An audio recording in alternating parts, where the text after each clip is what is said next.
tout premiers coups de fil que j'ai passés pour faire des visites immobilières, déjà j'étais très jeune et je bégayais au téléphone, tu sais, j'étais là, je savais pas trop quoi faire, j'étais stressé, tu sais, t'avais chaud et tout. Donc j'étais pas du tout de base à l'aise avec l'aspect commercial. Et l'agence me l'avait estimé 200, elle m'avait dit à 200, c'est déjà le bout du monde. Et quand on l'a rendu à 240, elle y croyait pas, elle me disait c'est la transac la plus chère que je vois sur ce type de projet, quoi. Et c'est parce qu'on est vraiment venu le valoriser avec le locatif en courte durée. Mais mon but, c'est vraiment de dire, même une personne qui n'a pas forcément d'argent, à partir du moment où elle est dans un bon écosystème et qu'elle a trouvé un bon projet, on peut trouver des solutions de financement. Il faut juste être créatif, et c'est ce qu'ils appellent beaucoup là-bas en Amérique du Nord, c'est les financements créatifs, c'est tu utilises ton imagination. Bienvenue sur Les Investisseurs 4.0, le podcast qui explore les stratégies et les méthodes pour développer son patrimoine immobilier quand on a 40 ans, un job à plein temps et une vie de famille trépidante. Imagine ce qui arriverait si tu devais déménager dans une nouvelle région et lancer de nouveaux projets immobiliers, repartir de zéro en quelque sorte. C'est l'expérience que vit et a vécu Maxence Chabert, notre invité du jour, après avoir construit dans l'immobilier dans la région de Lyon et une période d'expatriation. Il décide de déménager dans le sud de la France, dans une toute nouvelle région pour lui, pour relancer de zéro une activité de marchand de biens. Il documente alors projet après projet ses réalisations sur sa chaîne YouTube pour démontrer que c'est possible de grossir rapidement dans l'activité marchand de biens, même aujourd'hui. Maxence a un parcours inspirant et des débuts modestes. Il a une clarté aussi de direction et une vision sur l'investissement immobilier que je trouvais assez motivante. Au cours de notre conversation, on verra entre autres pourquoi cela paye d'être curieux et de poser des questions en toutes circonstances. Comment construire son réseau de partenaires quand on débarque dans une nouvelle région? Quelle stratégie adopter en fonction de son avancement dans le métier de marchand de biens? Comment booster la valeur de revente d'un bien? Comment l'investissement immobilier nord-américain et leur financement alternatif peuvent-ils nous influencer dans nos activités en France? Maxence égrène plein de bons conseils au fil de la conversation qui t'aideront à penser grand et à passer à l'étape supérieure dans tes projets immobiliers. Avant de démarrer, si tu veux aller plus loin avec le contenu de ce podcast et les leçons que l'on y partage, je t'invite à t'abonner à la newsletter hebdomadaire via le lien investisseur40.com/nl. Tu trouveras tous les dimanches des contenus exclusifs, des apprentissages et ressources utiles dans un email rapide, court et facile à digérer. Et si tu veux donner de la force à ce podcast et à m'encourager à continuer, tu peux laisser un avis 5 étoiles sur Apple Podcast ou Spotify. Ça fait toute la différence. Allez, sur ce, on attaque notre conversation avec Maxence sur l'activité marchand de biens. C'est parti. Salut Maxence, bienvenue chez Les Investisseurs 4.0. Salut Paco, merci pour l'invitation. Merci à toi de nous accorder un peu de ton temps. Je sais que tu es très occupé quand je regarde tes vidéos YouTube. Il y a beaucoup de choses. On est un peu occupé, c'est vrai. Écoute, c'est cool, on va parler un peu de ton parcours, un peu de l'immobilier, voilà, de la gestion de patrimoine, enfin de la construction de patrimoine avec l'immobilier notamment et autres. Voilà, juste pour te donner un peu de contexte, on a beaucoup d'investisseurs ici qui nous écoutent, qui sont salariés peut-être à côté, qui cherchent à développer leur patrimoine dans l'immobilier, donc de manière assez active. Pas mal de gens aussi qui commencent à transitionner vers le marchand de biens, donc c'est aussi un truc intéressant. Donc on aura, je pense, pas mal à parler. Est-ce que pour les gens qui te connaissent pas encore, tu pourrais te présenter rapidement? Ouais, écoute, je m'appelle Maxence Chabert, j'ai 33 ans, j'habite maintenant sur la Côte d'Azur, donc à Antibes plus précisément. Je suis originaire de Lyon, j'ai commencé à investir dans l'immobilier il y a à peu près 10 ans sur Lyon, et le marchand de biens, ça fait 7-8 ans qu'on s'est lancé en marchand de biens sur Lyon dans un premier temps, et là ça fait 1 an qu'on a déménagé sur la Côte d'Azur, plus pour, on va dire pour le cadre de vie qui diffère de Lyon. On avait fait aussi une petite halte à l'étranger pendant quelques années. Et en fait, ce qu'on voulait, c'était la mer, le soleil, enfin voilà, quelques classiques, et on peut le retrouver ici. Et ça a été un peu challengeant cette année parce qu'on repartait un peu de zéro vu qu'on connaissait personne en local, et on a dû se refaire le plus vite possible un réseau, une petite notoriété, on va dire, sur place au niveau des acteurs de l'immobilier, et ça a été assez challengeant mais hyper enrichissant. Donc voilà, marchand de biens à temps plein, et en parallèle, j'accompagne des personnes à se lancer aussi en marchand de biens, en leur partageant mon expérience, mais aussi mon réseau si besoin, et pourquoi pas s'associer avec elles. Excellent. Donc tu disais que tu as commencé en IMO en 2014, ça tu disais il y a à peu près 10 ans. Ouais, c'est ça, ça commence à faire déjà il y a un petit moment. J'avais 22 ans à l'époque quand je me suis lancé, donc il y avait pas beaucoup de ressources, il y avait pas encore les investisseurs 4.0 qui existaient pour donner des conseils. Donc il y avait très peu de ressources, et en fait, c'est un petit peu une histoire que je raconte. C'était le père d'un ami qui a beaucoup investi dans l'immobilier, Et d'ailleurs, pour l'anecdote, il avait un magasin d'optique aussi, donc il avait et le fonds de commerce et les murs. Et quand il est parti à la retraite, il m'a dit, tu sais que Max, j'ai gagné plus d'argent avec les murs de mon business que avec mon fonds de commerce dans lequel ça fait 40 ans que je bosse. Et lui, il a beaucoup investi dans l'immo. Il m'a dit, bah, au lieu de bosser les week-ends au black pour les autres, achète un appart et rénove-le. Parce que dans ma famille, personne n'a acheté d'immobilier, personne n'était entrepreneur. Tu vois, c'était vraiment le format assez classique de salarié. T'achètes la résidence principale. On avait un chien à l'époque et voilà, tu vois, enfin une famille, on va dire traditionnelle. Et c'est vrai que le père de mon ami, donc ce père entre guillemets riche, m'a un peu ouvert l'esprit là-dessus. Et c'est ce qui m'a permis de me lancer du coup dans l'immo et de continuer un petit peu ma carrière dans l'immobilier. Parce que à 22 ans, tu avais déjà d'autres types de voies qui étaient prêtes pour toi en termes de professionnels ou Alors ouais, c'est intéressant. En fait, pour l'anecdote, j'ai quitté l'école à 15 ans parce que en 2 ans, je m'étais fait virer 3 fois. Donc au bout d'un moment, j'ai arrêté l'école. Sauf que quand t'as 15 ans, pas de diplôme, tu peux pas faire grand chose et je suis parti passer le balai dans les chantiers. Donc tu vois, j'étais obligé d'aller travailler parce que mes parents me disaient bah on va pas te payer à rien faire et que tu restes à la maison. Donc j'ai commencé par passer le balai pendant 6 mois à peu près parce que c'était en cours d'année scolaire où je me suis fait virer par le dernier établissement. Et en septembre, donc j'ai repris un CAP maçon. Donc j'ai fait ça pendant 2 ans, puis j'ai fait 3 ans de bac pro. Et lorsque j'ai eu mon bac pro, je suis parti en CDI dans la même boîte qui me suivait en apprentissage. Et à ce moment-là, si tu veux, j'avais le statut de chef d'équipe, donc j'avais 4-5 personnes en dessous de moi, mais pas la paye. Et en fait, ça, je l'ai su après, dès que j'ai commencé à rentrer dans le CDI, qu'on aime bien te catégoriser en France. Et en gros, il me disait, bah, t'as pas le diplôme pour être officiellement chef d'équipe, donc il va falloir que t'attendes des années et des années pour avoir la paye, pour avoir le statut. Et donc ça m'a un peu frustré. C'est là où j'ai pas mal discuté avec le père de mon ami qui m'a dit, bah, tiens, achète un premier appartement. Donc à ce moment-là, j'achète un premier bien, on fait un achat-revente en quelques mois, et j'en achète un directement après parce que dès que je suis allé voir la toute première fois le banquier, donc je venais d'arriver en CDI, j'avais aucune intelligence financière, si tu veux, je gérais hyper mal les comptes, et donc j'ai galéré à avoir le premier financement. J'ai réussi à l'avoir au bout du 6e ou 7e refus. Donc j'ai réussi à avoir ce premier financement, je fais un premier achat-revente, je le rénove moi-même, je le revends. Et là, dès que je reviens voir le banquier, bah, il me traite différemment parce qu'il voit que j'ai récupéré 50 000 de plus-value net. Donc, il me dit, ah ouais, c'est pas mal ce que t'as fait. Donc, je repars sur un deuxième projet. Et entre-temps, si tu veux, j'avais pas pour ambition, parce que ça existait pas trop, ce mouvement un peu de l'indépendance financière ou des rentiers. Donc, je me suis dit, bah, j'ai quand même envie d'évoluer dans mon job. Donc, l'année suivante, je suis resté dans la même boîte avec un salaire qui était un petit peu plus faible, mais pas non plus énorme en alternance. Et je suis reparti sur un BTS sur 2 ans parce que j'avais toujours cette ambition de devenir chef d'équipe. Et pour l'anecdote, je m'étais bloqué tout seul psychologiquement en me disant bah pendant le BTS je peux plus acheter d'immobilier. Et j'ai un pote qui m'a dit bah non, tu peux toujours. Enfin si la banque te dit pas non, tu peux pas demander, bah tu peux pas savoir. Et c'est vrai que moi je m'étais bloqué comme ça et je me suis dit bah ouais c'est pas bête. Je retourne voir le banquier parce que je trouvais un projet. Il me dit oui. Donc c'est là où je me dis ah ouais c'est dingue. Et donc pour l'anecdote, entre midi et 2, j'avais les collègues qui partaient au self pour les manger. Moi j'allais à Casto acheter du matos et le soir j'allais faire les travaux de réno au lieu d'aller faire mes devoirs si tu veux. Donc j'étais un peu en décalage avec les autres personnes qui étaient en BTS et quand j'ai fini le BTS, donc j'avais à peu près 24 ans, parce que de mes 22 à mes 24, donc vraiment là où j'ai beaucoup acheté d'immobilier, et ben je gagnais plus avec l'immo qu'avec mon ancien salaire de maçon. Et quand je suis retourné voir la RH, au début, elle commençait à me dire ouais, parce que je n'avais pas dit que je voulais quitter la boîte. Elle me dit ouais, mais tu comprends Maxence, t'as pas l'expérience, non, le nombre d'années d'expérience nécessaire pour devenir chef d'équipe officiellement. Je dis attends, ça faisait 5 ans déjà que je bossais dans la boîte, quasiment 4 ans que j'avais ce poste. À la base, on m'avait dit bah il faut le BTS.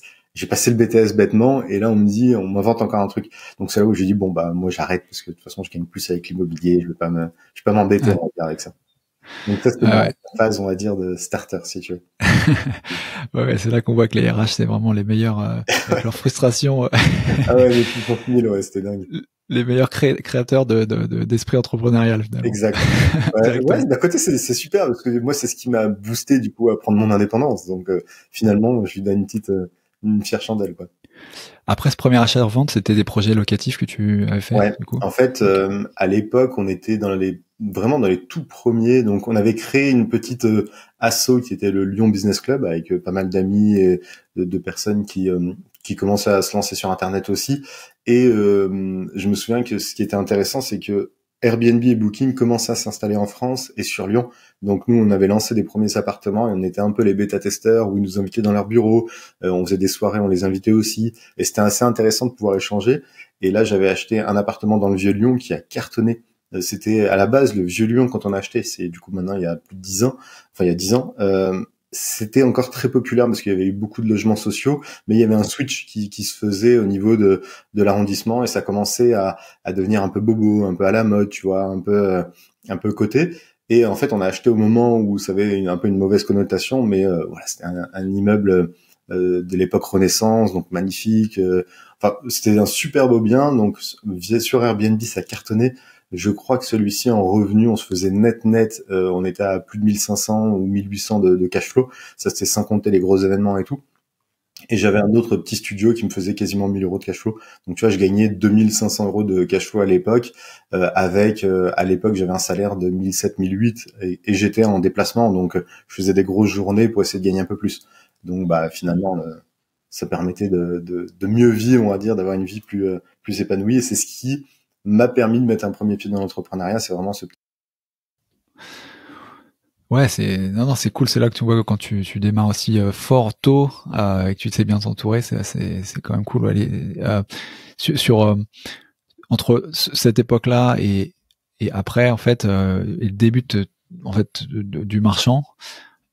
Tu peux nous raconter peut-être ce qui s'est passé sur le locatif ou l'investissement immobilier, ou s'il y avait d'autres projets peut-être que t'as fait entrepreneuriaux.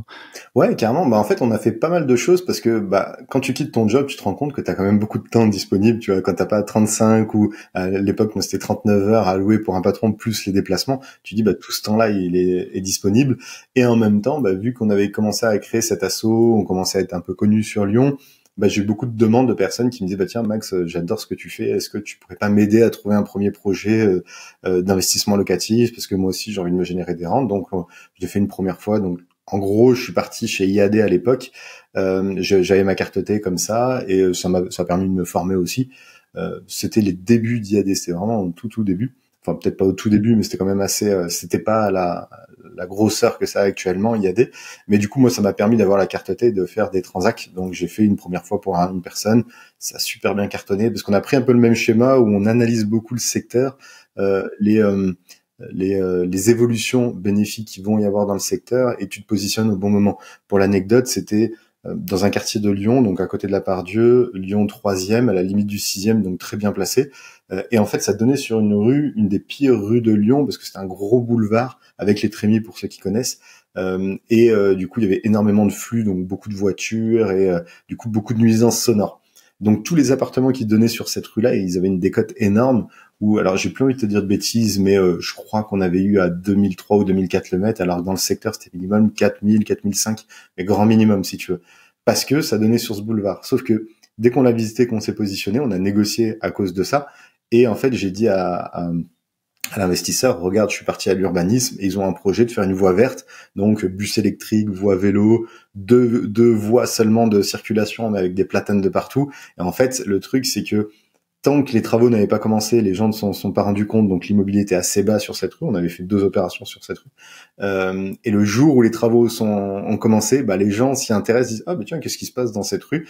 Et c'est là où l'immobilier a explosé. Donc je pense que c'était des super bonnes opérations pour ceux qu'on a accompagnés. Donc ça a super bien marché. C'était un appartement qu'on avait divisé en 2. Après nous on l'exploitait en courte durée. Donc on avait une partie parce que plus tard, du coup, à l'issue de cette première opération qui a marché, puis on en a fait d'autres, j'ai créé ma propre agence qui faisait de l'investissement clé en main, qui existe toujours, qui s'appelle B2Bed. Et en fait, à l'issue, on gérait aussi l'exploitation, donc la conciergerie si besoin pour du Airbnb ou de la colocation. Donc on essayait vraiment de faire un investissement clé en main avec de la gestion à l'issue aussi, parce que ça permettait à des personnes de faire vraiment un investissement complètement passif. Et en parallèle de ça, une fois, 2 fois, 3 fois, on a cette problématique de l'ameublement, de la décoration. Ça rentre pas dans le budget. Les archis par lesquels on passe, c'est des budgets qui sont énormes.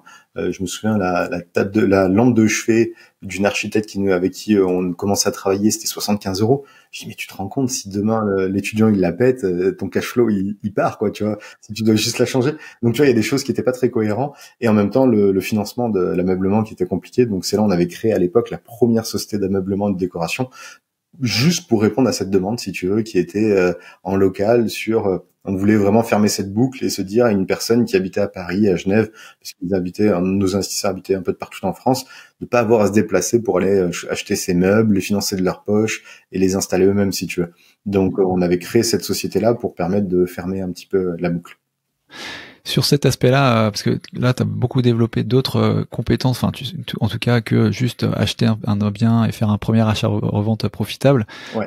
Sur l'aspect, tu vois, travaux, on peut comprendre que tu venais un peu du secteur, donc cet aspect-là de rénovation te fait pas peur et ça te donne aussi une idée de combien tu peux chiffrer, etc., combien tu peux rénover. Donc ça, c'est une bonne compétence. Par contre, il y en a d'autres. Je voudrais savoir comment tu les as obtenus, si c'est par ramification. Je pense notamment, vendre à des investisseurs clés en main, il faut avoir un peu de compétences commerciales. Ouais. Pareil, au niveau de l'urbanisme, tu parlais de trouver, d'avoir cet argument et d'avoir l'information. Est-ce que c'était lié à ton activité avant de maçonnerie ou qui t'a donné un peu les portes, ou est-ce que n'importe qui, tu vois, aurait pu aussi avoir l'info? C'est de comprendre en fait comment t'es arrivé à ce niveau on a l'impression que t'as une équipe autour qui peut te permettre de proposer tout ça, quoi.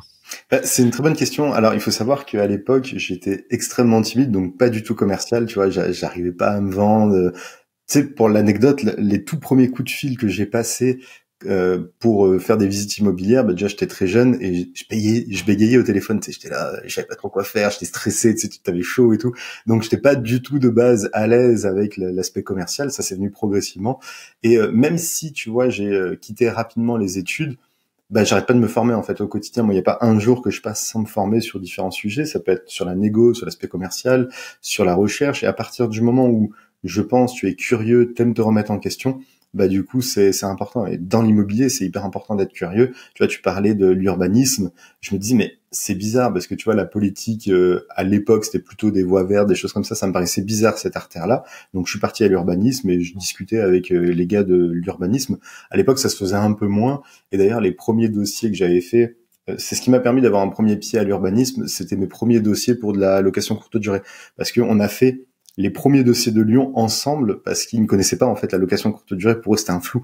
Donc, ils savaient pas s'il fallait faire un changement de destination en local commercial ou quoi, tu vois. Donc, finalement, j'ai noué de bons contacts avec ces personnes et je pense que le réseau, ça reste important.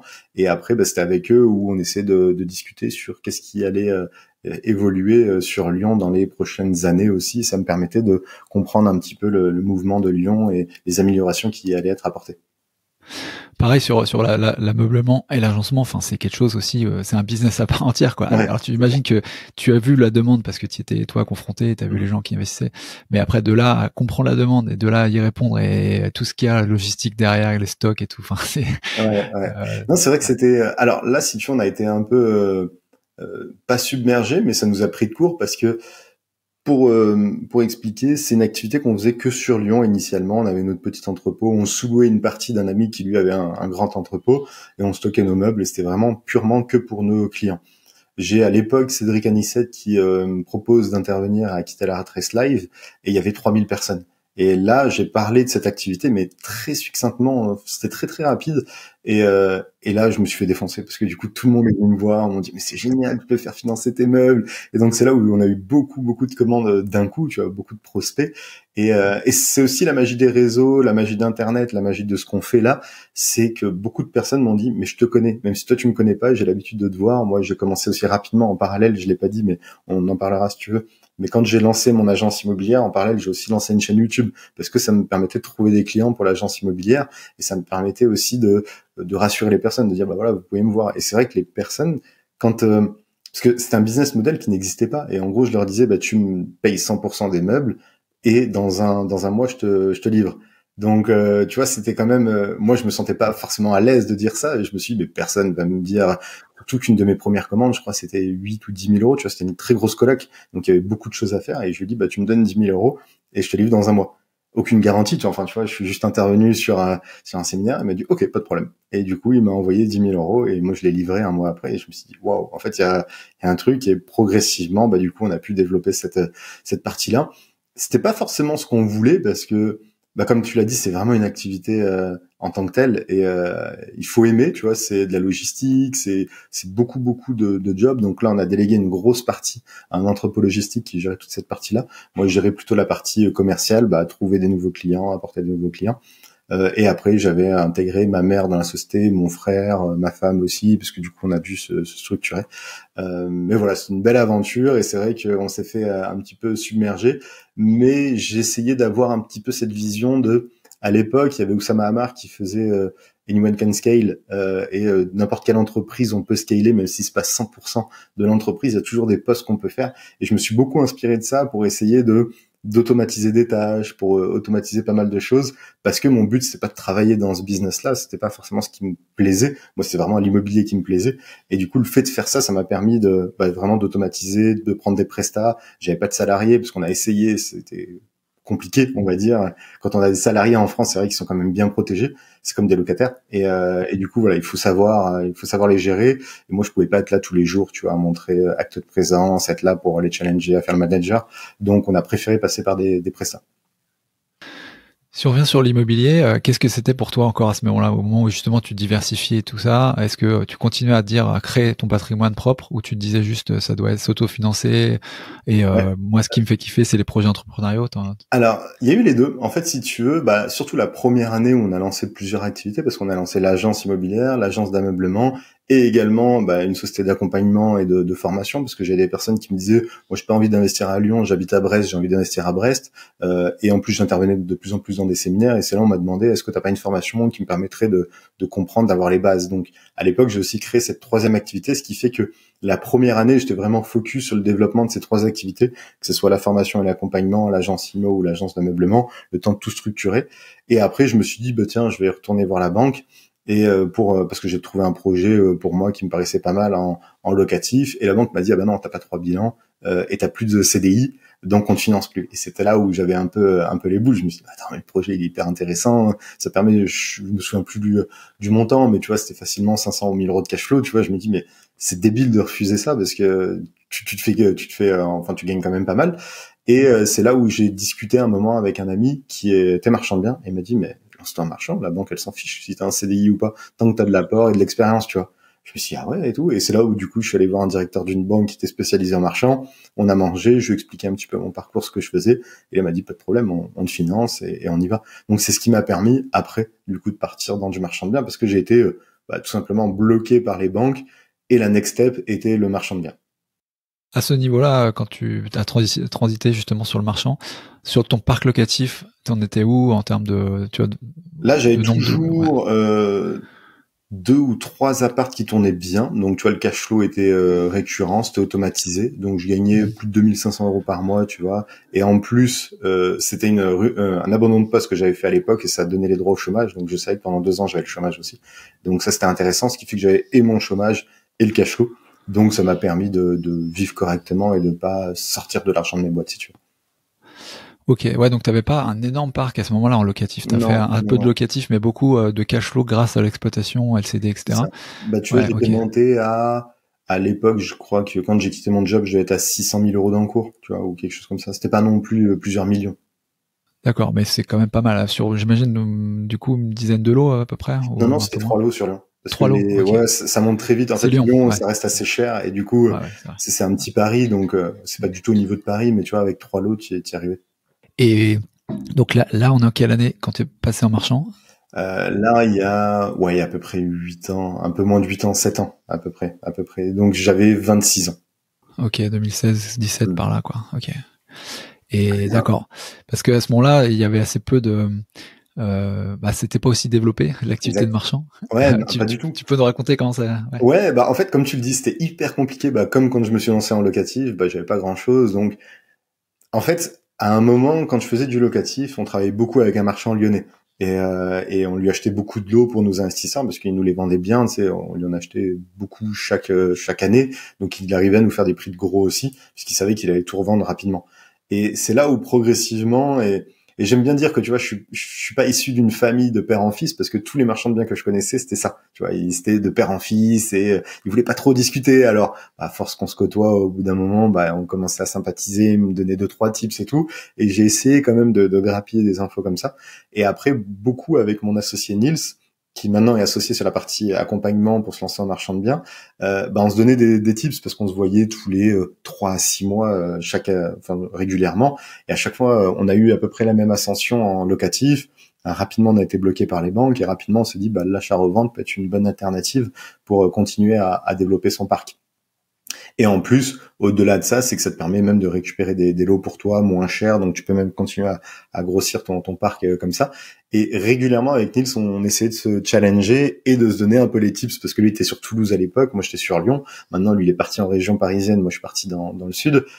Mais en gros, tu vois, on essayait de faire ça et on s'est dit, mais en fait c'est trop bien parce que ça nous challengeait le fait de se dire, allez, dans 3 mois ou dans 6 mois, je te dépasse, tu vois, j'essaie de faire un peu plus, et tu vois, enfin c'était une bonne compétition, je trouve, et c'était une bonne motivation. Et c'est pour ça d'ailleurs que progressivement après on en est venu à créer le club MDB, le club qu'on anime, parce que c'est vraiment un club qui permet d'accompagner des personnes qui n'ont pas forcément de compétences. On se partage toute notre expérience, je vais pas dire nos secrets parce que ça va être trop marketeux, mais vraiment toute notre expérience qu'on peut avoir dans le marchand, comme ce qu'on faisait avec Nils à l'époque, si tu veux. Dès qu'on apprenait un truc ou qu'on mettait quelque chose en place, tiens, regarde, j'ai mis ça en place, ça fonctionne. Ah bah ouais, moi aussi je vais regarder ça. Donc c'était quoi du coup les stratégies que t'as fait, et si tu peux en partager justement un petit peu de ces les stratégies, c'était beaucoup de divisions. Moi j'étais sur Lyon, donc étant aussi un petit peu des travaux, même si c'était pas des travaux, tu peux, enfin nous on a un process qui est assez clair qui permet que n'importe qui puisse être apte à faire une division IMO, mais j'aimais bien les divisions parce que c'était des plus grandes surfaces. Donc qui dit plus grande surface dit moins de concurrence, tu l'achètes au prix de gros, tu viens rediviser en plus de petites surfaces et après tu revends au prix fort, parce que je dis n'importe quoi, un 150 mètres carrés sur Lyon, c'est au mètre carré, c'est pas le plus intéressant à revendre parce que une personne qui peut s'acheter 150 mètres carrés préfère aller en périphérie s'acheter une maison. Par contre, nous on l'achète et on le divise en 4 T2 par exemple de 35 mètres carrés, et là tu le revends très cher parce qu'un T2 sur Lyon, ça cartonne si tu veux. Donc on avait essayé d'analyser ce genre de typologie de biens, et la division clairement pour moi c'était même des plus petites surfaces, on faisait du 50-60 mètres carrés, on pouvait le diviser aussi en deux en fonction du montant qu'on avait. Et pareil, un 60 mètres carrés qui était peu lumineux, donc une famille n'allait pas se positionner dessus, mais tu le divises en 2 ou 3 petites surfaces pour du Airbnb, tu t'en fiches que ça soit lumineux, donc tu revalorises comme ça.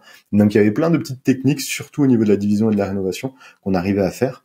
Et aussi ce qu'on faisait, ce qui marchait bien, c'était acheter, diviser, tout rénover, meubler, décorer, commencer à exploiter en location courte durée et revendre en business. Et là par contre ça a été top parce que mon deuxième achat-revente que j'avais fait au Vieux-Lyon, je l'avais revendu un peu de temps après, une fois que je l'avais bien exploité, je l'ai revendu en business, donc beaucoup plus cher que ce qui valait purement foncier, si tu veux. Dans un court instant, on verra comment se relancer dans un nouveau secteur, quelle structuration créative peut-on envisager pour trouver des financements, et quelles sont les erreurs les plus fréquentes des marchands de biens aujourd'hui. À tout de suite. Quand tu dis à un business, tu dis que le projet lui-même était une cash machine, ou tu l'as revendu à quelqu'un qui n'était pas un particulier mais à une entreprise? Non, le projet lui-même était une cash machine. En fait, on l'exploitait en courte durée depuis plusieurs mois, plus d'un an d'ailleurs, et on avait vraiment une vision sur plus d'un an sur combien ça génère de cash flow, et j'ai vendu une rentabilité. Alors à l'époque, je sais plus, je crois que c'était 14 ou 15% de rentabilité sur Lyon en Airbnb, 100% délégué avec un site web. Donc tu vois, on avait fait un beau package avec la concierge qui était en place, la femme de ménage, tout. Et la personne qui nous avait acheté, c'était un expert comptable. Il avait vu le potentiel. Il s'est dit en fait, je mets le billet, mais je sais que ça envoie quoi. Et on l'avait revendu, je me souviens à l'époque, 240 000 €. Et l'agence me l'avait estimé 200, elle m'avait dit à 200, c'est déjà le bout du monde. Et quand on l'a revendu à 240, elle y croyait pas, elle me disait, c'est la transac la plus chère que je vois sur ce type de truc, quoi. Et c'est parce qu'on est vraiment venu le valoriser avec le locatif en courte durée. Ouais, parce que tu vendais pas le foncier, tu vendais le rendement, quoi. Exactement. Donc, c'est pas le même produit. Et tu vois, on réinvente pas la roue parce que là, sur la côte, c'est ce qu'on fait aussi. On achète, on divise, on rénove, on décore et on exploite en courte durée, on revend des investisseurs. Les problématiques dans la division, du coup, elles ont peut-être d'ailleurs évolué par rapport à quand tu as commencé. Mais en copro, c'est quand même compliqué. Il faut l'accord de la copro, ensuite l'urbanisme soit d'accord, qu'il n'y ait pas une interdiction de diviser dans la commune. Alors ça Ça dépend, va. tu vois, la Ouais. copro, ça dépend directement du règlement de copro, ce qui est indiqué. Nous, on l'étudie toujours, évidemment. Mais tu as plusieurs possibilités. Première possibilité, dans le règlement de copro, c'est écrit noir sur blanc, impossible de diviser. Donc là, tu peux rien faire. Deuxième possibilité, c'est potentiellement faisable, mais il faut que ça soit soumis à l'acceptation de l'ensemble des copropriétaires. Donc il doit y avoir une AG ou une AGE pour qu'ils acceptent la division. Ça, je l'ai moins vu, on va dire, et le plus souvent, c'est on fait ce qu'on veut, on peut user comme bon nous semble. Et la seule chose qui va passer en AG, c'est une bonne répartition des tantièmes. Ils vont analyser qu'avant, je dis n'importe quoi, sur le lot 200, t'avais 1000 tantièmes, et que dès qu'on a redivisé en deux, il y avait 400 et 600, et que ça fait bien 1000. Et donc, on n'a pas essayé de grappiller au passage certains tantièmes pour payer moins de charges, si tu veux. Donc, nous, on s'oriente beaucoup sur des copros comme ça. Là, on a un projet sur Nice où c'est une division d'un appart en deux.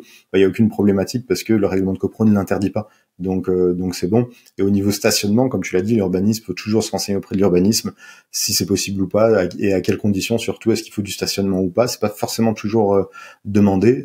Et des fois, il y a un pourcentage de pleine terre. Donc maintenant, de plus en plus, certaines communes, moi moins, mais mon associé, par exemple, en région parisienne, il demande un peu de terre, de l'herbe, des arbres, des choses comme ça. Donc voilà. En fait, il y a 3 validations. Ce que je dis toujours dans la division, c'est validation technique. Est-ce que techniquement on peut le faire avec la porte d'entrée, les réseaux, les fenêtres, et ainsi de suite, les murs porteurs ou autres. Ensuite, une fois qu'on a validé, deuxièmement, c'est légal. Est-ce que la copro, si on est dans une copro, autorise et sous quelles conditions? Et est-ce que l'urbanisme autorise et sous quelles conditions? Et troisièmement, si c'est OK, c'est financière. Combien ça coûte de diviser? Est-ce que c'est intéressant de le faire? Parce que des fois, le coût de division est quand même assez élevé en termes de travaux. On est plus, tu vois, sur je vais te donner vraiment une généralité. Après, évidemment, ça dépend de la taille, mais on est sur du 1500 € le mètre carré de réno, parce que si tu divises en deux, t'as 2 salles de bain créées, 2 cuisines. Enfin, tu vois, tout est en double, donc ça chiffre plus vite. Donc, on est plus de l'ordre de 1500 € la réno plutôt que 1000 à 1002 si tu fais une réno complète. Lorsque voilà. Ce qui reste quand même à peu près acceptable, Ouais. mais parce que t'as colonne montante, compteur, tout ça, des problématiques un peu. Ouais, ça c'est encore en plus. C'est vrai que si là en ce moment on fait pas mal de projets, on achète des maisons ou des maisons de ville qu'on a divisées, donc là évidemment t'as une colonne montante à faire. Avec Enedis, les délais sont très longs et ça chiffre un petit peu aussi. T'es à peu près à 2000-2500 € le compteur posé Linky, en sachant que si tu crées une copro, donc si tu achètes une maison de ville, tu crées une copro, t'auras pas que autant de compteurs que de lots d'habitation, parce que tu as aussi un compteur dans les communs. Donc ça, c'est aussi des fois, tu peux vite te louper à 2500 € près, parce que tu l'as oublié dans les compteurs. Mais quoi qu'il en soit, Enedis te guide aussi par rapport à ça. Mais voilà, au niveau du coût, c'est à peu près ça. Comment tu vois, t'as vu l'évolution justement des contraintes et du coup du potentiel en fait de ce métier de marchand de biens au fil des années? Est-ce que le typologie de projet sur lequel tu te portes, il change un peu par rapport justement pour s'adapter à ces contraintes, ou tu penses qu'en fait tout est un peu comme ça a été déjà avant, c'est juste faut trouver la bonne niche, faut trouver la bonne stratégie et puis Ouais, alors si tu veux, moi j'ai toujours une niche qui est quand même très particulière, où j'essaie de me dire, mon objectif c'est que je revende un bien et que 80% des potentiels acquéreurs puissent l'acheter. Petite surface, pas très cher. Studio T2, T3, et à des prix qui sont quand même corrects. Tu vois. Là sur la côte, on se positionne à la revente sur des apparts, des studios à 100 000 tout compris, ou 110, 120. Dans l'absolu, si t'as un job, un peu d'épargne, tu peux l'acheter. Tu vois.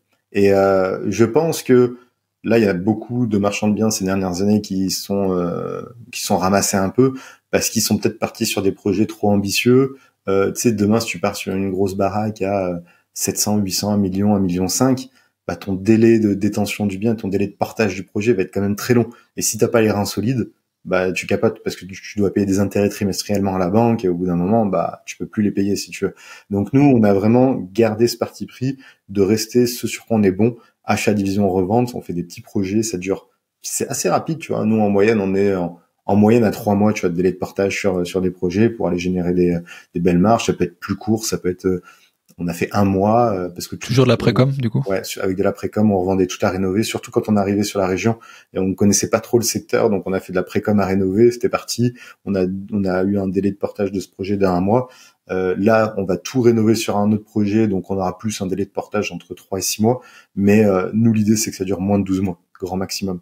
Alors que si tu vas sur certaines typologies de projets qui sont peut-être plus grosses et plus ambitieuses, là, tu auras du mal. Pareil, si demain, si tu commences à diviser du terrain à bâtir ou une maison, tu détaches, tu fais un détachement parcellaire, en fait, tu as toujours des délais qui sont assez longs avec les permis de construire. Des fois, tu as des permis d'aménager à avoir. Tu vois, tu as plein de permis avec des délais incompressibles qui font que c'est hyper lent d'obtenir des validations. Donc, c'est pas notre créneau. On n'a pas envie de se revendiquer expert de toutes les stratégies du marchand de biens. Nous, on est vraiment focus sur on achète du bâti, ça existe déjà, et on divise, on rénove et on revend. Ouais, c'était aussi une de mes questions, c'est est-ce qu'il y a un moment donné où tu te dis je diversifie, tu vois, mon style pour pouvoir avoir des projets plus long portage qui sont compensés par des projets plus courts, voire des flips. Ouais. Mais toi, enfin, si je t'entends bien, c'est on appuie là où on est bon et on continue, on déroule, quoi. Ouais. En fait, ouais, parce que je suis toujours tiraillé aussi. J'ai toujours une autre facette de moi qui aime bien l'aventure et qui me dit ouais, mais là il y a une grande maison super bien placée avec un énorme terrain. Tu peux faire un truc super sympa. Tu détaches le terrain en plusieurs autres plus petits terrains et tu revends tout. Mais c'est quelque chose que je maîtrise moins. Je maîtrise moins les coûts, je maîtrise moins les démarches, la durée. Même si mon associé Nils est hyper bon là-dedans, donc j'ai juste à lui demander et j'aurai l'info, tu vois. Mais même, tu vois, je me dis non, parce qu'après, là, on s'est positionné sur un autre immeuble, il y avait 2-3 locataires dedans, ça se passe bien. Mais en fait, entre guillemets, c'est simple, si tu veux. Et le temps passé versus le gain généré, donc le tarif horaire, peut pas être plus optimisé que si on fait de la division de bâti à l'heure actuelle, tu vois. Parce que sur un projet qui va nous générer entre 100 et 300 000 de marge, on va pas travailler 6 mois, tu vois, 35 heures par semaine, très loin de là. On va travailler quelques heures, aller suivre le chantier, et ça s'arrête là, et trouver les partenaires, même si maintenant on a des partenaires financiers privés, où on fait une visite, ils nous disent oui ou non, tu vois, donc c'est beaucoup plus rapide. On n'a pas de dossier énorme à la banque à faire avec plein d'allers-retours. Et après, je commence à avoir une bonne équipe sur place aussi au niveau des artisans, donc ça tourne, ils ont l'habitude, tu vois. Donc j'essaie pas de négocier les prix à fond sur les artisans, comme ça je leur dis écoute, ton prix, je vais pas le négocier, par contre j'ai pas envie d'en entendre parler, tu vois. J'ai vraiment envie que ça tourne. Et petit conseil aussi, dès que je suis commencé par un électricien, j'ai trouvé un bon électricien notamment pour Enedis, qui comprennent ce travail-là. Et lui, je lui ai demandé est-ce que tu connais un bon plombier, est-ce que tu connais un bon plaquiste. Et en fait comme ça, j'aurais dit maintenant tu me les as recommandés. Vous débrouillez, vous connaissez, donc vous discutez entre vous si tu veux. Donc en gros, j'ai un peu skippé le maître d'œuvre parce que j'ai fait travailler les potes, tu vois. Donc c'est pas les moins chers, mais je pense que ce soit les moins chers. J'ai juste envie que ça avance et moi mettre le focus sur autre chose. Combien de projets tu suis en parallèle en te disant t'as la bande passante pour, tu vois? Là en ce moment on est sur 4 et je pense que je peux encore en faire un peu plus. Si tu veux, là, je me suis bloqué à 4 parce que ma femme est enceinte et là, elle est au 8e mois et demi. Donc, tu vois, là, on se dit, il y aura un peu de changement d'ici un mois. Il y aura un peu de changement. Donc, je me suis dit, bon, 4, c'est déjà pas mal. Et là, ça fait, en termes d'appart, on est sur 16 apparts. Et là, en travaux, on en a 8 actuellement. Ok, donc oui, parce que évidemment, en unité, du coup, à suivre en chantier, c'est 8. Ça fait quand même voilà. 8. En fait, c'est ça. Là, on a 4 projets. Sur ces 4 projets, on en fait 2 à 6 lots qu'on vient créer. 1 à 4 et 1 à 2 lots. Donc ça fait 6 et 6, 12, 18. Et sur ces 18, il y en a qui sont finis, il y en a qui vont attaquer dans pas longtemps. Et là, actuellement, à l'instant T, il y en a 8 qui sont sous travaux. Depuis, sur ces 7 années, encore une fois, juste la vision vraiment d'ensemble, du coup, t'as réalisé, concrétisé combien de projets Alors, si tu veux, c'est surtout cette année où on a pris un gros coup de boost, parce que ce que j'ai pas dit, c'est quand je me suis lancé sur Lyon, je fais du marchand pendant à peu près 1 an, on a fait quelques petites opérations avec des partenaires, donc on avait fait 3-4 opérations, mais il y a un moment où j'ai décidé de partir un peu à l'étranger avec ma femme, donc là c'était il y a 4 ans, 5 ans, je devais avoir 27 ans. De mes 27 à mes 31 ans, j'ai fait 3 ans à Dubaï. C'était pendant le Covid, si tu veux. On arrive à Dubaï, on se dit, on pose nos valises à Dubaï, comme ça on s'ouvre sur l'Asie. Et on avait vraiment envie d'aller en Thaïlande, en Chine, en Inde, en Japon, tout ça. Sauf que le Covid arrive et là on est bloqué, donc on a 2 choix. C'est soit on reste à Dubaï, soit on retourne en France. Et en France, c'était à l'époque où il y avait beaucoup de manifestations, le climat social, tu vois, était pas fou. En plus, c'était la première ou deuxième année où vraiment j'avais mes business, donc c'est là où tu vois les impositions, enfin tu vois, et il y a eu un peu un ras-le-bol général qui fait que je me dis j'en ai marre, ça doit être mieux ailleurs. Donc avec ma femme, on se dit allez, on part. En plus, on voyageait beaucoup, on adorait ça. Donc on s'est dit on se pose à Dubaï, comme ça c'est un hub pour l'Asie. Bon, il y a eu le Covid, ce qui fait qu'on est resté 3 ans là-bas, mais finalement c'était pas mal parce que tu vois, on est resté 2 semaines confinés seulement et après ils ont tout réouvert, donc on pouvait aller dans les hôtels, à la plage, tout ça. Et vu qu'il y avait pas de touristes, bah en fait on avait des tarifs incroyables et on vivait vraiment très bien. Donc finalement c'était un mal pour un bien, on a bien profité. Au bout de 3 ans, on commençait à tourner un peu en rond, tu vois, sur Dubaï. On a lancé d'autres petits business et tout à Dubaï, c'était pas mal. Euh, En parallèle, j'avais mis en stand-by l'activité de marchand et enfin le locatif en France, parce qu'on allait acheter aux États-Unis pas mal et on devait aussi s'installer au Canada pour acheter au Canada. Donc on était souvent très très souvent aux États-Unis parce qu'on a acheté plusieurs unités parce que c'était intéressant, c'était très rentable, c'était automatisé, c'était un peu aussi le rêve américain, tu vois, où bah les Américains le vendent bien, donc dès qu'ils te parlent, t'as envie de tout acheter. Donc tu vois, on avait quand même acheté pas mal de choses. On a failli faire des projets à Miami, on l'a pas fait, on s'est plus concentré sur Cleveland. Et après, au bout de 3 ans à Dubaï, où on faisait beaucoup d'allers-retours avec les États-Unis, on décide de déménager au Canada. On a eu une opportunité au niveau du visa. En fait, l'avantage, c'est en tant que Français, tu peux avoir le PVT, permis vacances-travail, ce qui te donne un droit de résidence pendant 2 ans.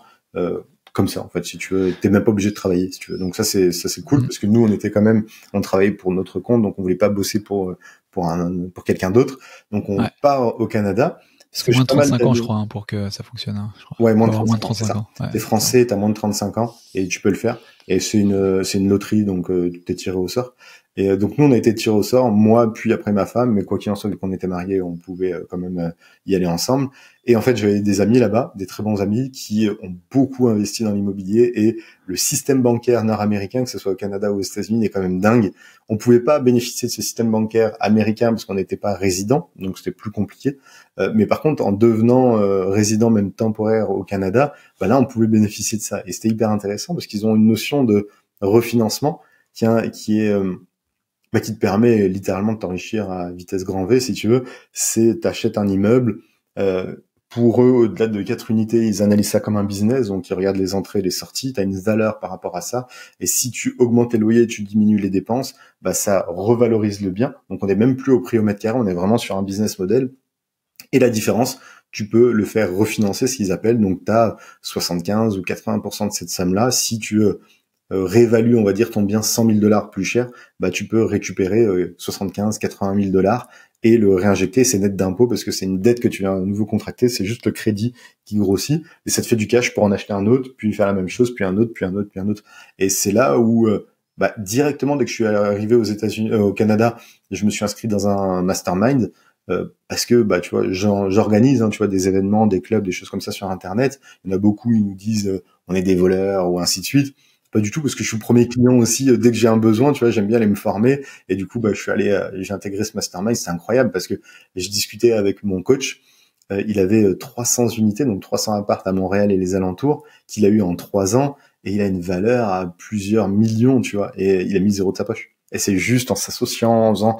Et ce que j'ai adoré avec cette expérience américaine, c'est que, leur vision et leurs objectifs sont tellement grands que, tu vois, moi je me souviens à l'époque, si je faisais une opération dans l'année, j'étais content, ou même 2, allez, c'est incroyable, tu vois. Et donc on se bloquait, tu vois, beaucoup en France, tu t'oses pas, tu vois, vraiment penser gros. Alors que je discutais avec un gars, j'ai invité au resto un de mes mentors canadiens et il y a 1,2 milliard d'immobilier, tu vois, s'il revend tout. Ou aux États-Unis, tu discutes avec certains, moi ça fait 10-15 ans que je suis là et j'ai un portfolio à 700 millions, tu vois. Je dis mais c'est dingue. Et tu vois, quand tu discutes avec lui, il dit non, en fait c'est que des maths, tu continues, tu t'associes, et ça c'est aussi quelque chose qu'on a beaucoup ramené en France, le fait de s'associer avec plein de personnes pour faire plein de projets, grossir plus, parce que vaut mieux une partie d'un énorme gâteau plutôt que ton tout petit gâteau que tu peux faire et pas beaucoup développer. Et deuxièmement, trouver des fonds alternatifs, pas forcément penser que sur la banque. Donc c'était intéressant parce que à la base, on était parti pour vraiment développer l'immobilier au Canada. Finalement, 1er janvier 2023, il y a une loi qui passe qui indique que les résidents temporaires comme nous ou étrangers n'ont plus le droit d'acheter d'immo parce que c'était de notre faute si l'immobilier était cher.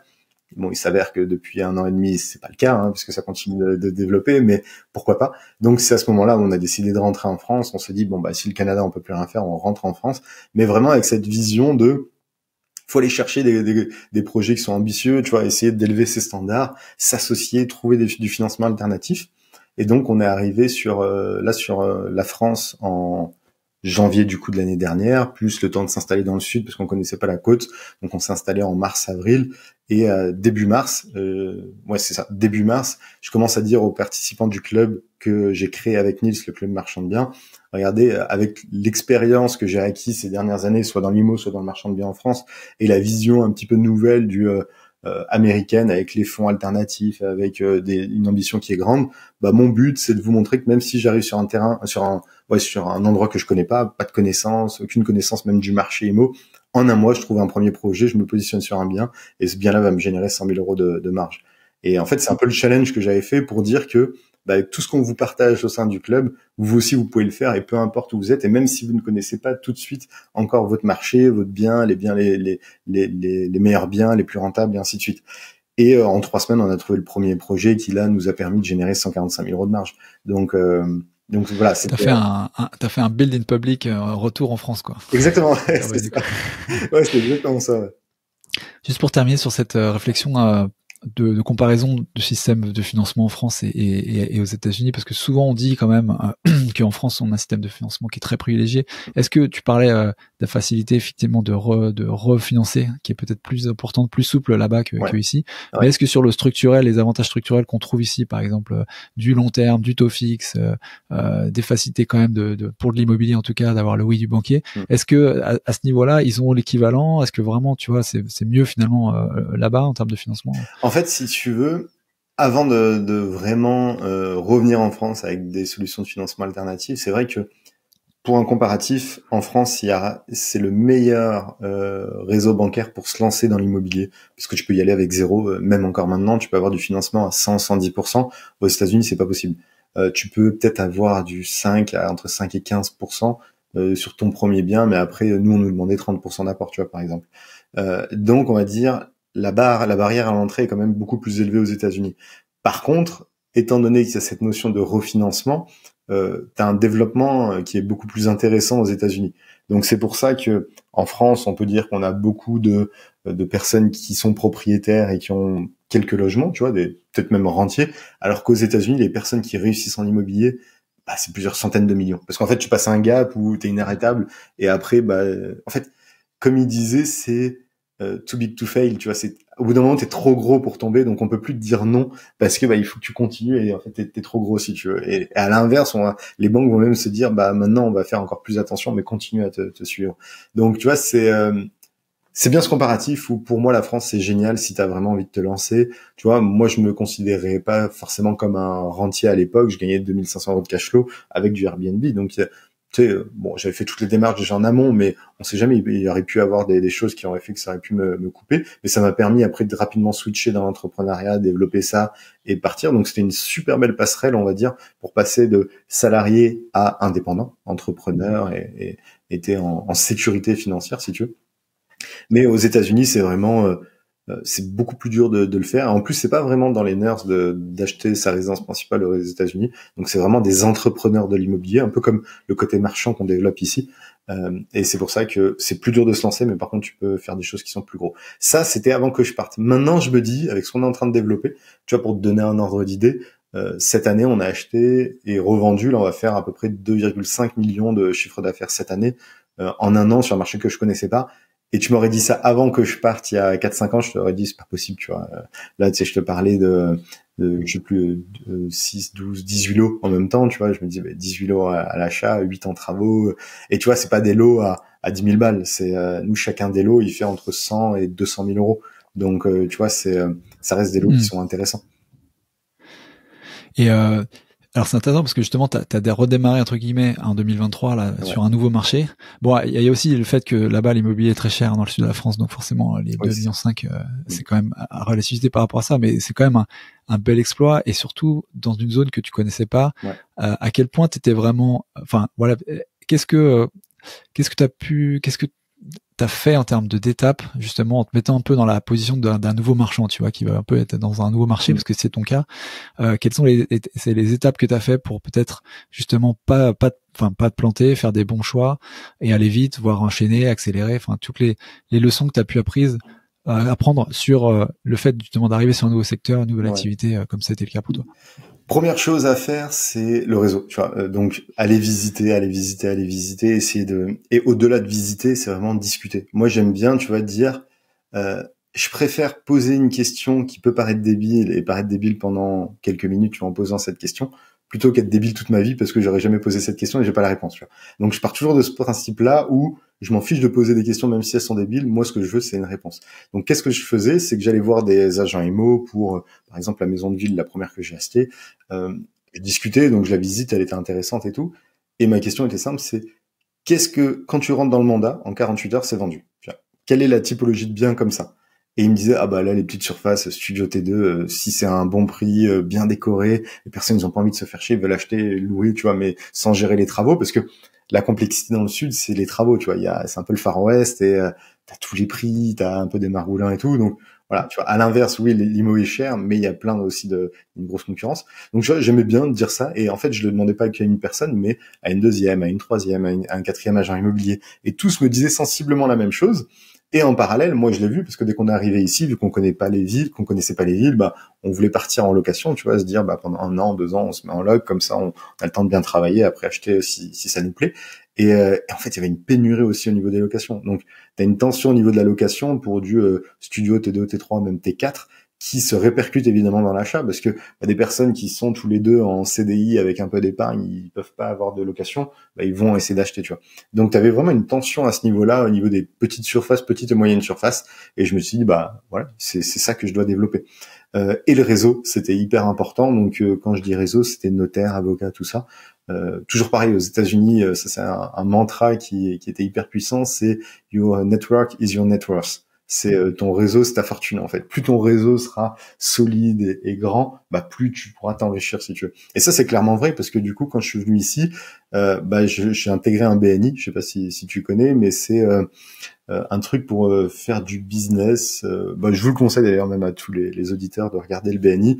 Moi, c'est ce que je recommande à toutes les personnes qu'on accompagne dans le marchand. Faites votre première opération et après, avec ça, payez votre cotisation au BNI à l'année. C'est 2 000 € la première année, à peu près 2000-2005.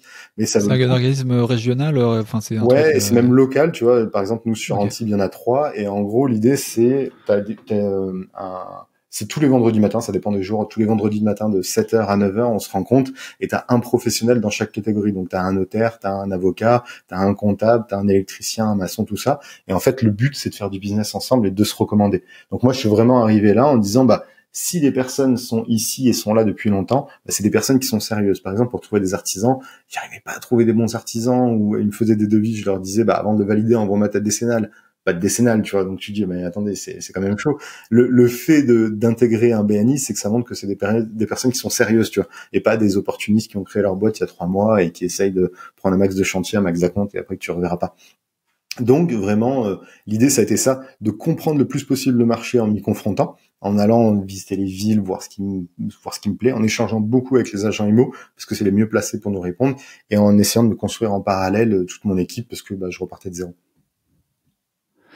Ok, donc vraiment le réseau, ça c'est quelque chose que tu avais déjà quand même avant, tu as pu en bénéficier avant de revenir en France, mais que tu as vraiment développé de manière locale quand tu es arrivé. En France, là j'avais aucun réseau quand je suis arrivé, mais vraiment zéro. Okay. Et du coup, mon réseau, j'ai commencé à le développer une fois que je suis arrivé.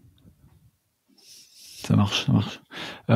Juste en termes capitalistiques ou de financement, en fait, tu avais peut-être une assise financière différente quand tu es revenu en France qui te permet aussi peut-être d'accélérer.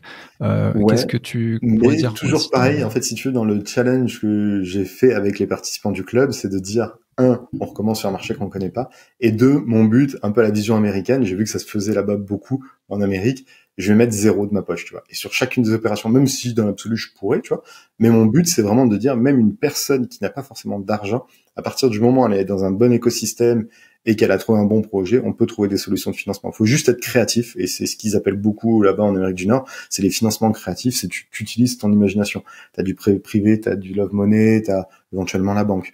Donc moi, ce que j'ai fait, c'est que j'ai essayé de trouver un premier partenaire, un premier associé, et son job a été de trouver du financement privé auprès de sociétés qui ont du cash ou des choses comme ça, et d'aller leur pitcher notre projet en disant, bah voilà, on a un projet, on a besoin de 400 000 par exemple, on vous propose X% de rendement sur l'année, et avec cet argent-là, on va faire ce projet-là. Donc le but a été vraiment à chaque fois de mettre 0 de ma poche pour pouvoir faire 100% financer les projets, pour montrer à tout le monde et n'importe qui que c'est possible à partir du moment où on a bien calibré un projet, on a trouvé les bonnes personnes et qu'on arrive à bien le pitcher.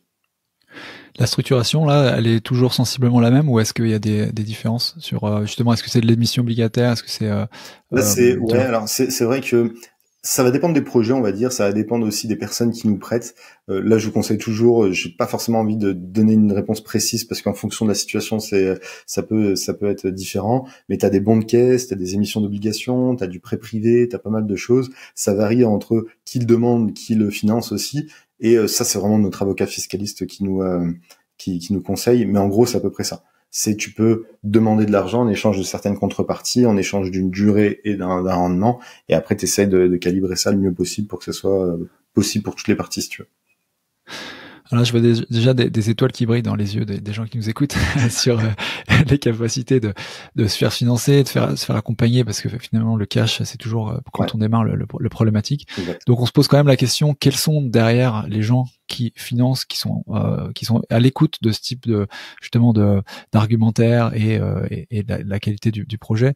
Est-ce que toi, tu as bénéficié parce que de ton expérience, du coup, une sorte de crédibilité qui fait qu'il y a des gens qui sont venus te voir? Qu'est-ce que ces gens-là cherchent aussi, tu vois? Quel rendement on leur donne pour qu'ils soient à l'écoute, qu'ils soient intéressés pour nous prêter de l'argent? Au niveau rendement, je pense que déjà quand tu es au-delà de 10, ça commence à parler, parce que tu fais du 10% à rien faire au lieu de le garder sur tes comptes à 1, 2, 3%, voilà. Donc déjà, c'est intéressant. Évidemment, il faut que ce soit rentable. Si tu leur proposes du 4-5%, ils ne suivront pas, ça c'est sûr.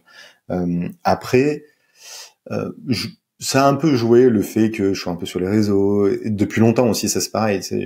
C'est un peu ce que j'aime bien dire. Je suis pas un opportuniste qui est là depuis 2 jours et qui partira dans 3 semaines une fois qu'il aura raflé un petit peu avec sa stratégie farfelue. Moi, je suis là depuis assez longtemps et je vois vraiment YouTube, Insta, tout ça comme une assise parce que c'est intéressant pour toutes mes autres activités, donc j'ai pas à faire n'importe quoi. Donc ça, je pense que ça peut aider. Évidemment, l'expérience aide, mais après, c'est ce que je dis, des personnes qui intègrent le club. Nous, dans le club, on a 2 types de profils. On a des personnes qui ont du temps et pas forcément d'argent, donc du temps à chercher des projets, pas forcément d'argent, et d'autres personnes qui ont un peu plus d'argent, mais du coup un peu moins de temps.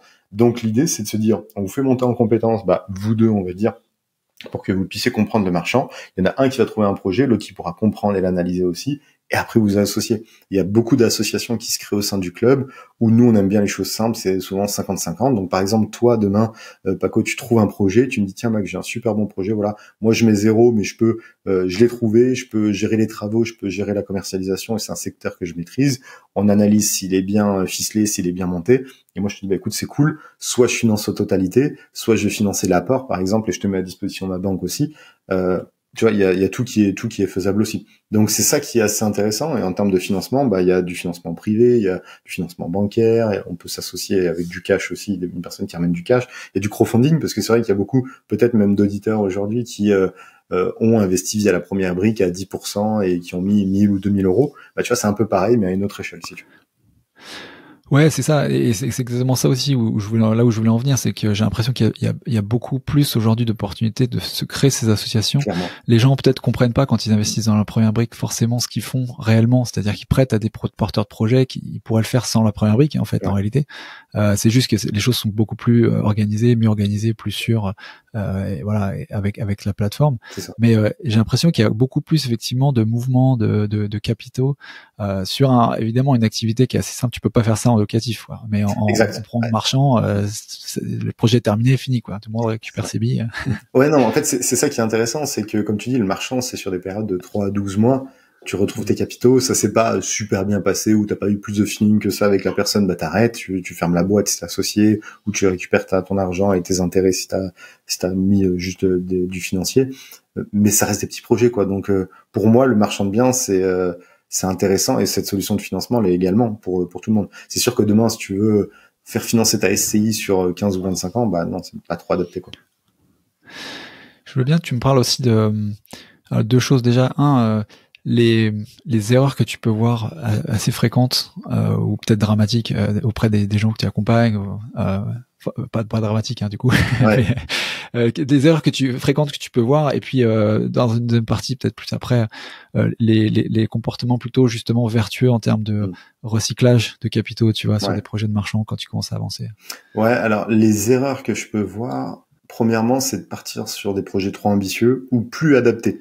Tu vois, il y a des personnes que j'ai au téléphone, parce que j'essaye, avant qu'une personne intègre le club, on n'a pas envie d'ouvrir ça à 50 000 personnes, parce que ça n'a pas trop de sens, on veut vraiment garder cet esprit club, donc j'ai beaucoup de personnes au téléphone, et certaines me disent, bah, Maxence, j'ai envie de rejoindre le club, mais c'est un peu tard, parce que je suis déjà embourbé dans une situation, et ils sont partis, ils ont acheté un terrain, ils ont voulu faire une construction, la banque ne suit plus, ou tu vois.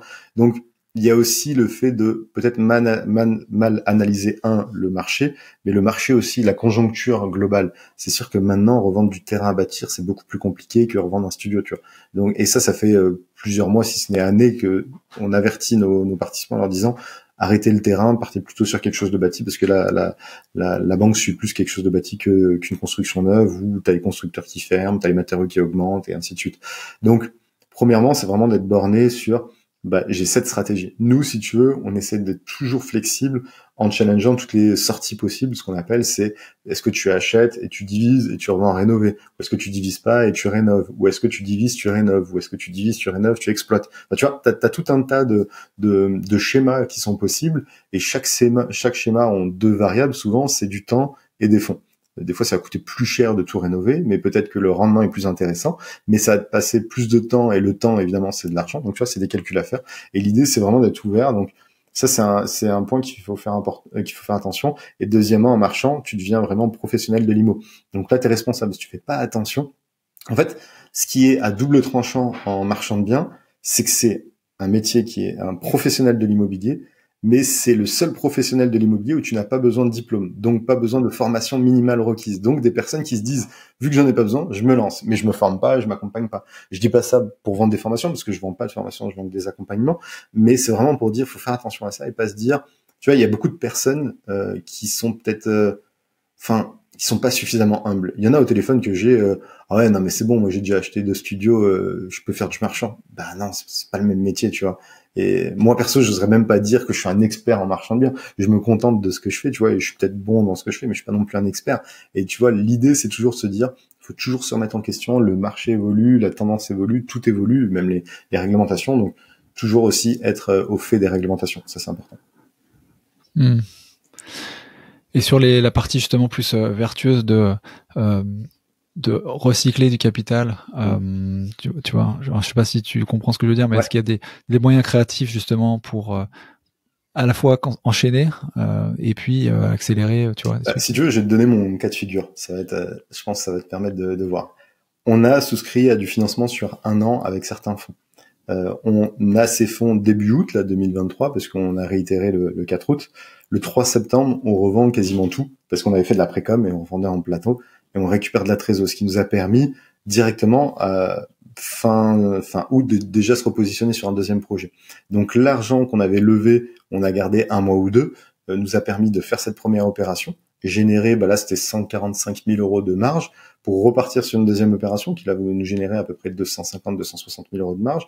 Et en même temps, vu qu'on revend à la découpe, on revend par segment. Il y a une petite portion là sur le deuxième projet. Il y en a 2 qu'on a revendus à rénover. Donc on récupère 200 000, donc on rachète un autre appart. Et ça, dans un laps de temps de 1 an, on peut faire 1, 2, 3, 4, 5 opérations, si tu veux, avec en totalité ou en partie des fonds. Donc c'est là où c'est intéressant, parce que nous, les intérêts, on les doit qu'une seule fois, peu importe combien de fois on fait des projets. Mais si on fait 3 projets à 30% de rendement, par exemple, ou même 25% de rendement, on a un rendement de 75% sur ces fonds. C'est juste énorme, quoi. Ouais, et ça, tu peux y avoir accès à ces lignes au bout d'un certain temps, j'imagine. Nous, si tu veux, on a des partenaires financiers, et en fonction des projets, on peut même faire bénéficier à nos personnes ces fonds-là. Ça va dépendre de toi, éventuellement de ton expérience, des personnes que tu connais aussi. Il faut pas se leurrer, hein, ça. Tu peux pas les trouver, entre guillemets, facilement, mais c'est pas non plus impossible. Tu vois, au début, tu vas commencer avec des petits montants. Tu vas dire, je cherche des tickets à 50 000 euros, par exemple, tu vois, où tu essaies de fractionner. Maintenant, on a des partenaires financiers et ils nous disent, je t'envoie 1 million tout de suite, tu vois, et on peut faire un projet à 1 million. Donc, je pense qu'il faut y aller petit à petit. Et aussi un conseil, tu vois, c'est comme je l'avais dit, pas être trop ambitieux dès le début, bien assurer des bonnes bases et y aller crescendo parce que l'expérience c'est important. Et tu vois, pourquoi les banques ne financent difficilement les premières opérations de marchands? Parce qu'elles se rendent compte qu'il n'y a pas tout ce travail qui est fait en amont par les néo-marchands, si tu veux. Et c'est juste des faits, tu vois. Donc c'est ça, faut faire ses preuves, faire ses armes. Peut-être tu vas plus galérer. C'est comme moi, mon tout premier financement, j'ai bien plus galéré que maintenant, si tu veux. Mais c'est normal. Et c'est parce que tu t'acharnes et après tu montres que t'es sérieux, tu le fais. Nous, l'idée du club, c'est vraiment de t'accompagner sur ce premier financement parce que au-delà de trouver un partenaire financier qui peut t'apporter l'apport ou qui peut même t'aider dans cette partie-là, il peut aussi apporter l'expérience. Et ça, c'est important parce que une banque, maintenant en marchand, va te demander un projet rentable, 20% d'apport au minimum, c'est entre 20 et 30, des fois un peu plus en fonction du projet, et de l'expérience. Quelle est ton expérience derrière? Ça peut être toi, par exemple, Paco, ou moi. Et en fait, la banque va regarder dans l'association, donc si on crée une boîte tous les deux, est-ce que le projet est bon, est-ce qu'il y a l'apport, est-ce qu'il y a de l'expérience dans cette association? Donc, c'est possible de le faire, mais l'idée, c'est vraiment d'y aller crescendo et de se dire, on y va progressivement, après on se fait des projets plus ambitieux. Si tu regardes un peu de manière prospective justement dans les prochaines années de ce que tu peux, ce que tu t'attends en fait sur ce marché-là, qui comme on disait quand même en préalable, il y a quand même beaucoup de gens qui ont rejoint ce marché, Ouais. moi compris d'ailleurs. Donc évidemment, on va faire la différence après entre ceux qui étaient formés et pas eux et pas d'autres, mais ça c'est des questions. Mais est-ce que tu vois pour toi des contraintes ou des difficultés, que ça soit de la part du réglementaire, tu vois, ça peut être l'urbanisme, contraintes techniques, la hausse des matières premières, tu vois, je te donne un peu de son en vrac, ou même dans l'absorption du marché, tu vois, la commercialisation plus difficile, des typologies, tu parlais de terrain qui est peut-être un peu moins viable. Comment tu vois, toi, le marché, si tu te projettes un petit peu? Si je me projette, comme tu as dit, déjà, il y aura un tri naturel, parce que t'en as qui vont pas y arriver, t'en as qui vont pas aimer aussi, t'en as qui pourront faire autre chose, donc ça, c'est un filtre naturel. C'est vrai qu'en ce moment, le marchand de biens est un peu en vogue, donc t'as l'impression qu'il y a quand même beaucoup de monde. Au final, oui, t'as du monde, mais ça va. Et deuxièmement, moi, ce que je pense, c'est que là, si t'écoutes les grands médias, il y a une crise de l'immobilier en ce moment. Bon, la crise, c'est simplement les constructions neuves, parce que tu vends hyper cher. Mais il y a une grosse répercussion de si t'as moins de constructions neuves, les personnes restent sur l'ancien. Si t'as les taux d'intérêt qui sont plus élevés, les personnes peuvent acheter plus petit. Donc c'est pour ça que nous, on garde toujours cette notion de on achète, on divise, on revend quelque chose qui est déjà bâti. Parce que quoi qu'il en soit, j'avais vu une stat, c'était 62% des Français sont propriétaires occupants de leur résidence principale. En France, ça fait partie d'un des pays où tu as un taux de propriétaires occupants qui est énorme, si tu veux. Et ça, c'est intéressant. C'est-à-dire que nous, on va essayer de créer leur future résidence principale et ils ne peuvent pas s'acheter forcément de maison parce que c'est trop loin, l'énergie coûte cher. Ils peuvent pas forcément s'acheter du neuf parce que c'est trop cher. Donc tu vas être dans les centres-villes ou en hypercentre, même d'un village, par exemple, tu es bien placé, tu peux tout faire à pied et une surface plus petite parce que c'est plus cohérent avec ton budget, avec tes dépenses aussi courantes de l'énergie. Donc moi, je vois vraiment cette tendance-là. Après, évidemment, j'ai pas de boule de cristal, mais je sais que moi, jusqu'à présent, ça a fonctionné, que ce soit en période de crise ou en période glorieuse, si tu veux, les petites surfaces, ça a toujours fonctionné. Bien placé et redivisé, ça a toujours bien marché.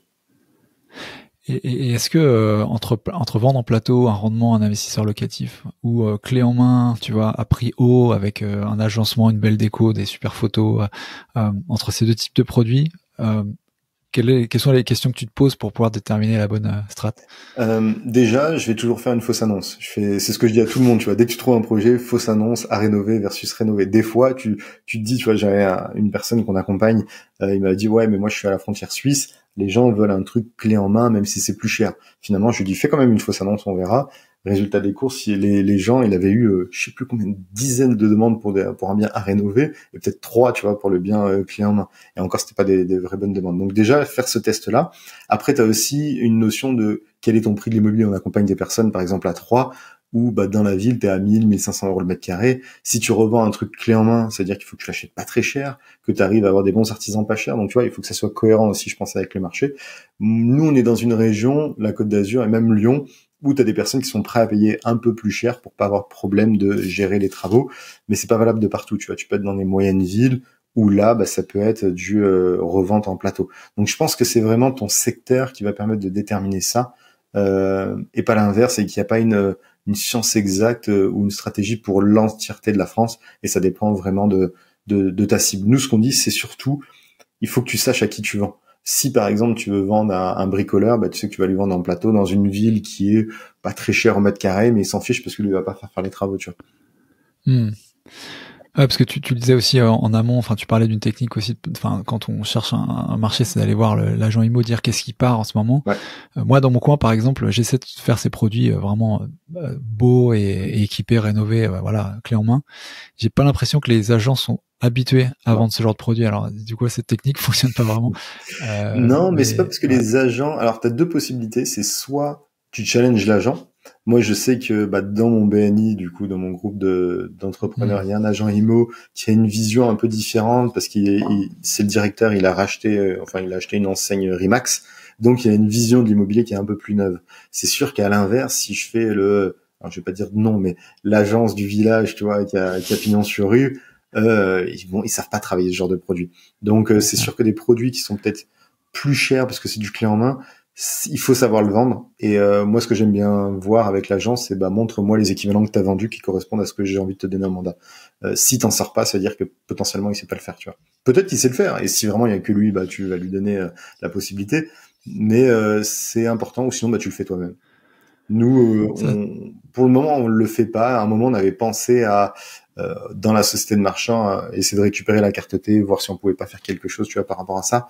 Finalement, non, parce que tu vois, l'agent avec qui je bosse de chez Remax, ça se passe bien, et il a maintenant 7 agents qui prospectent pour moi aussi, tu vois, parce qu'ils savent que dès qu'ils me trouvent un bien, je vais le diviser par exemple en 6, et il aura 6 mandats de revente plus le mandat à l'achat, tu vois, donc ils sont super contents.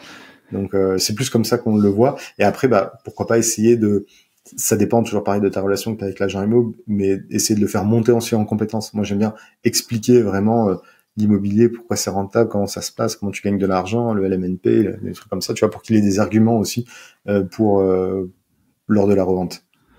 ouais, j'allais dire, c'est parce que leur faire miroiter les multiples mandats à la sortie, c'est bien, mais j'ai l'impression que c'est plus vraiment suffisant aujourd'hui pour sourcer une exclusivité avec des agents. Enfin, ça dépend de sa zone. Et effectivement, travailler plus en partenariat avec lui pour lui faire comprendre déjà notre projet, notre vision, et puis le faire bénéficier lui-même dans sa vente, de monter en compétence. Ouais, c'est super, c'est Ouais. un super conseil. C'est vrai que je te rejoins sur le fait que tu peux leur dire ça, mais ils vont pas trop te croire. Par contre, le jour où tu lui fais signer les 6 mandats de revente, là, il va commencer à se dire, ah ouais, ok, en fait, c'est vrai, tu vois. Parce que c'est normal, il doit en avoir peut-être toutes les semaines des personnes qui leur disent ça et finalement qui le font pas, tu vois. Il y en a beaucoup qui te disent, je vais te faire ça, finalement, il le fait pas, enfin, tu vois. Donc, c'est pour ça que j'aime bien dire, la première opération, il faut vraiment prendre son temps, pas être trop ambitieux, on fait les choses bien, correctement, et il faut être moi, j'ai vraiment la vision long terme où je peux les vendre par moi-même, mais je passe toujours par des agents, même s'ils me prennent 5% de com, c'est pas grave parce qu'après ils vont me trouver d'autres projets. Donc c'est un peu un investissement sur le moyen long terme. Yes. Cool. Bah écoute, on a fait un bon petit tour. Yes. Pour terminer peut-être l'épisode, j'ai l'habitude de demander aux invités s'il y a des ressources qui pourraient aider les auditeurs à aller un peu plus loin dans ce dont on a parlé aujourd'hui. Est-ce qu'il y a des trucs que qu'ils aimes bien écouter, voir, lire, des trucs un peu intéressants à ce sujet? Bonne question. Alors moi, je regarde beaucoup du coup aux États-Unis ce qui se fait, plus pour la partie motivation, un peu comme ce qu'on disait, le fait de voir grand, tout ça, donc beaucoup aux États-Unis, et j'essaye de réintégrer des concepts comme je disais, les financements un peu créatifs ou l'association, ce qui se fait très peu. Donc ouais, moi j'ai vraiment des personnes, alors il y en a plusieurs, il y a Luc Poirier, donc lui c'est un Québécois, c'est celui qui a 1,2 milliard là d'immobilier. Il y a Manny Kochbin, il y a Grant Cardone, mais après il y en a plein d'autres plus petits, progressivement on va tous les trouver. Donc ça c'est des personnes qui m'inspirent, et je suis allé les voir, je me suis formé auprès d'eux aussi pour comprendre un peu ça. Donc je regarde beaucoup de ressources américaines parce que j'ai l'impression du moins qu'ils sont vraiment un peu avant-gardistes sur ça aussi. Ouais, c'est intéressant, c'est que c'est des gens, qui ont un contexte complètement différent, et puis c'est beaucoup business en Ouais. fait. Et ce qui est intéressant, c'est qu'il y a justement, pour toi, ça te donne la motivation de le développer, Ouais. sur le décliner en fait sur l'activité business aussi, puisque ça en est un d'achat-vente, Ouais, mais dans mais l'immobilier, en quoi. fait, ce qui est intéressant, c'est oui, comme tu dis, il y a une grosse partie business parce que t'as le personal branding, t'as tout ça. Mais in fine, Manny Kochbin, par exemple, il a fait pour 700 millions de transactions à titre pour lui, hein, c'était pas en tant qu'agent immobilier. Donc, ce qui est énorme. Grant Cardone, maintenant, il a un portefeuille de 4,5 milliards, je crois. Donc, tu vois, dans les sous-jacents, moi, ce que j'aime bien, c'est aller creuser un petit peu, tu vois, ce qu'il fait. Et comme il expliquait, lui, son business en ligne qui lui rapporte du cash, mais après il envoie tout dans de l'IMO, tu vois. Et c'est pas pour rien. Ouais, ce qui est compliqué toujours, c'est que tu dis toujours, ils sont tellement à une stratosphère de moi que est-ce que c'est applicable, tu vois? Ouais, et ben moi, ce que j'adore faire, c'est, par exemple, je vais sur YouTube si c'est un YouTuber et je fais le filtre inverse avec les plus anciennes vidéos, tu vois. Comment il a commenté, comment il a galéré, et j'adore faire ça pour n'importe qui, hein, même une personne, que ce soit pour, je dis n'importe quoi, le développement personnel ou un truc comme ça. J'ai envie de te voir quand t'as commencé, tu vois. Voir comment tu réfléchissais, comment t'étais câblé, parce que je te vois comment t'es là, tu vois. Mais ça m'explique pas le parcours. Et le fait de faire ça, c'est hyper inspirant, je trouve.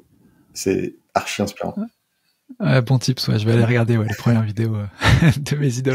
Ouais, c'est clair. Mais tu verras, c'est hyper, hyper intéressant. Et si tu suis un peu ces vidéos, tu vois comment il a évolué, quelles questions il a eu, quel challenge il a eu, qu'il a su relever aussi, parce que s'il en est arrivé là, c'est qu'il a réussi. Et c'est hyper intéressant.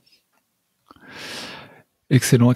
Où est-ce que les gens peuvent te retrouver, le plus simple canal pour toi? Écoute, 2 canaux, Instagram, Maxence_Chabert, avec 2 B. Et YouTube, même nom, même prénom, de toute façon, Maxence Chabert aussi. Et après, pour toutes les personnes qui veulent éventuellement se lancer, nous on peut les accompagner aussi au sein du club.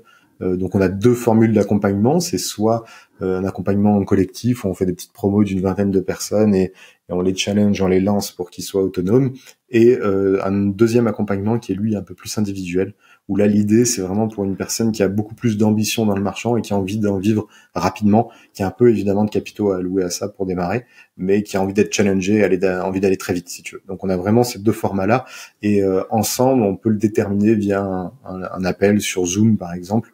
C'est ce qu'on fait généralement pour savoir si ça peut être pertinent ou pas, et si ça l'est, quelle formule. Et on a, du coup, on a parlé en off, en fait, tu offres un cadeau, une réduction aussi aux auditeurs du podcast. C'est ça, exactement, ouais, complètement. Donc ça, exactement, on pourra en parler aussi pendant le Zoom, et il y a une petite remise s'ils viennent du podcast, les investisseurs 4.0. On fera un lien sans doute, investisseur40.com/clubmdb, tu vois, je pense que ça peut être simple pour les gens, et comme ça, ça mettra directement sur le lien pour bénéficier de la réduction. Excellent. Cool. Merci beaucoup, Maxence. Merci à toi, Paco, pour l'invitation. En tout cas, c'était un plaisir. J'espère que ça aurait pu apporter un peu d'infos à ton public. Ouais, je pense beaucoup de motivation. Ouais. En tout cas, moi, ça m'a bien plu. Excellent. Merci à toi. À très bientôt. À bientôt. Ciao.